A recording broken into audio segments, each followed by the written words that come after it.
Quelle a été votre évaluation? Et s'ils ont effectivement un rôle dans la déstabilisation de votre pays, comment la communauté internationale devrait-elle alors agir à leur égard?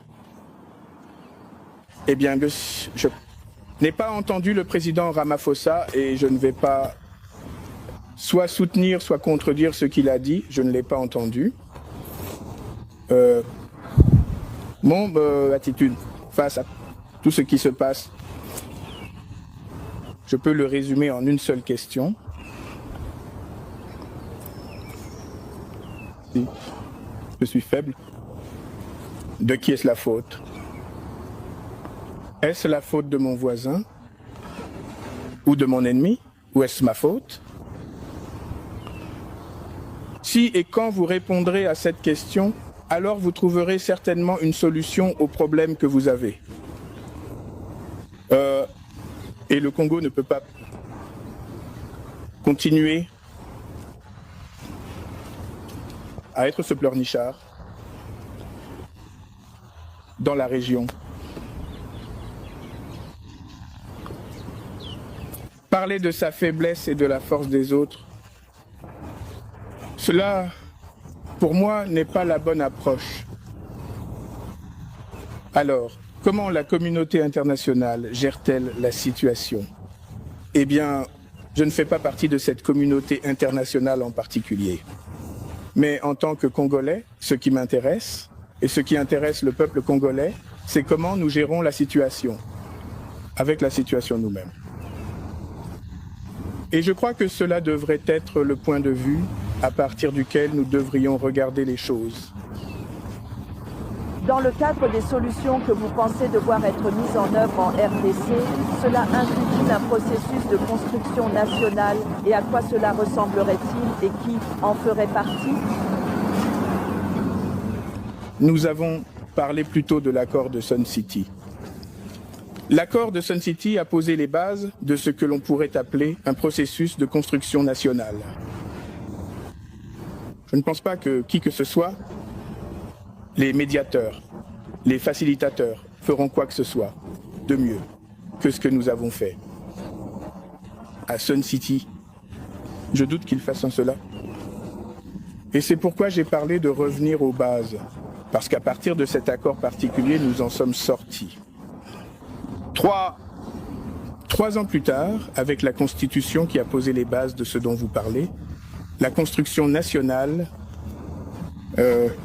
la construction d'institutions, les élections, et le reste était censé suivre. Donc pour moi, cela pourrait être l'approche. Des millions de kilomètres carrés du Congo sont à risque, donc à risque d'une rébellion ou d'une critique, à risque de troubles, n'importe où, au Congo. Donc, ce n'est pas seulement le Katanga ou une région donnée. Juste une dernière de ma part. Penses-tu que ton successeur, le président Tshisekedi, fait partie du problème actuel et tant qu'il est en poste, peut-être que ces problèmes ne seront jamais résolus. C'est ton impression, mais aussi si tu devais expliquer en termes simples à un étranger certains des problèmes pertinents auxquels ton pays est confronté, tu dirais que le problème est ici. Ce sont les ressources. Et, bien sûr, nous voyons comment ce problème se manifeste. Eh bien, je vais conclure en disant ceci. Je crois que le problème au Congo, tu l'as dit à juste titre, le problème c'est le président Félix. La solution c'est le président Félix.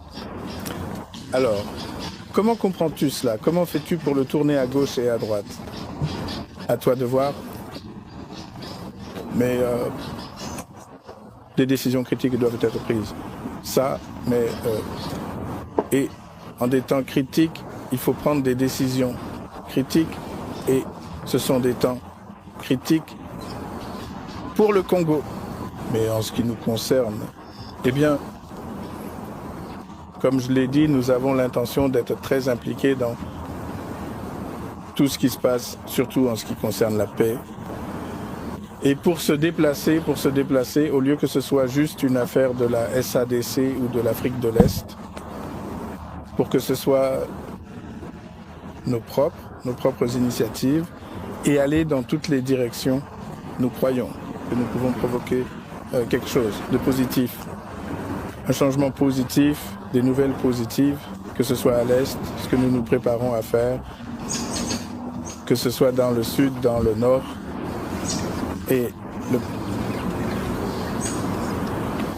Ouest. Merci. Merci beaucoup.